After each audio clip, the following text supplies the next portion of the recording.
Des buts, du spectacle, du suspense et un 14e match consécutif sans défaite en championnat. Voilà comment on pourrait résumer la superbe victoire 4-2 d'Angers sur Clermont vendredi soir au stade Jean-Bouin. Pourtant, juste avant le coup d'envoi, l'atmosphère était plutôt pesante avec l'hommage rendu par les deux formations à Clément Pinault. Mais rapidement, les deux équipes ont fait abstraction du contexte pour se livrer un match au sommet. Dès la 17e minute, les Angevins ouvrent le score par l'intermédiaire de Jean-François Rivière qui inscrit son deuxième but cette saison en Ligue 2.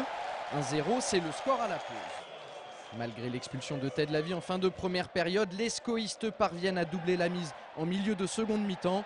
Bien lancé par Vinicius, Paul Aloé-Folou ajuste parfaitement Revel. Ça fait 2-0 pour le SCO et puis bientôt 3 grâce à ce coup de génie de Vinicius.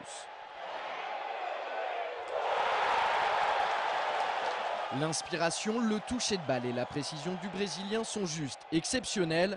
Résultat, son but est un petit chef-d'œuvre.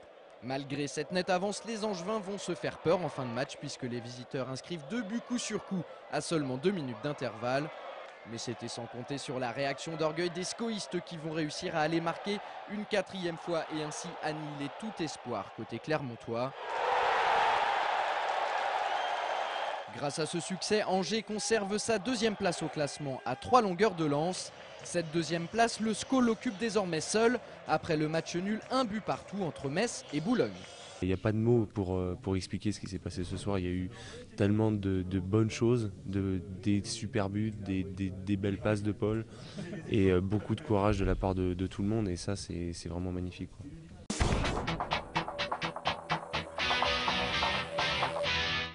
Il n'y a pas eu de miracle. Dimanche après-midi, les joueurs d'Angers-Noyant se sont inclinés face à Ivry en 16e de finale de Coupe de France.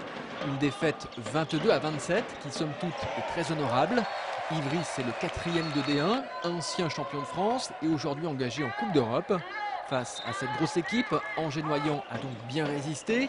Mené 14-7 à la pause, les joueurs de Tomislav Krizanovic sont bien revenus dans la seconde mi-temps, au grand bonheur des 2300 spectateurs. On tenait le match un petit moment, on était derrière, on a lâché un peu. Derrière, ça ne pardonne pas. Maintenant, c'est de la coupe, on joue un gros D1. Ça aurait été vraiment une cerise sur le gâteau de gagner ce soir. Maintenant, avec un peu de recul, je suis sûr qu'on sera content de ne pas avoir trop de matchs de coupe à jouer parce qu'on a le championnat assuré. Voilà, quoi. Actuel premier de National 1, les joueurs angevins ne visent plus qu'un seul objectif, la remontée en D2. Cette grosse opposition face à Ivry devrait leur servir à confirmer leur bonne forme du moment. Et ça va être compliqué, on a 3 mois compliqués à jouer, sur lesquels il faut rester concentré. Et je pense qu'il faut qu'on ait peur que de nous-mêmes, donc à nous de travailler, à nous de nous recentrer sur l'objectif. Samedi prochain, en match en retard, Angers-Noyant reçoit Chalon-sur-Saône. L'occasion de creuser un peu plus l'écart avant plusieurs déplacements difficiles.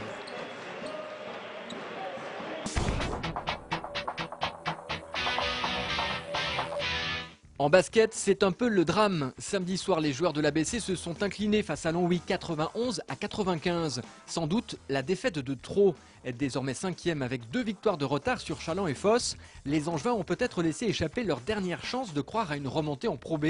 Reste 13 rencontres pour inverser cette tendance, mais ce sera très difficile.